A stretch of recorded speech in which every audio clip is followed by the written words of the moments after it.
तुमची सॅलरी 30,000 आहे आणि महिन्याच्या शेवटी पैसे उरत नाहीत, मग हा सिंपल रूल फॉलो करा.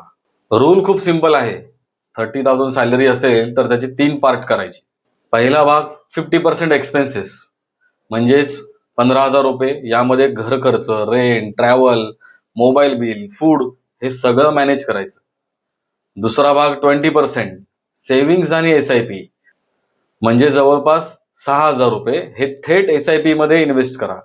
कारण सेव्हिंग करून ठेवलेले पैसे वाढत नाहीत, पण इन्व्हेस्ट केलेले पैसे कंपाऊंडिंगनेच वाढतात. जर तुम्ही 6,000 SIP 20 वर्ष केली तर साधारण 40 to 45 lakhs तयार होऊ शकतात. आणि तिसरा जो भाग आहे 30% हा फ्लेक्झिबल ठेवायचा आहे. म्हणजेच 9,000 रुपये यामध्ये तुमचं शॉपिंग, आउटिंग, इमर्जन्सी आणि पर्सनल गोल्स.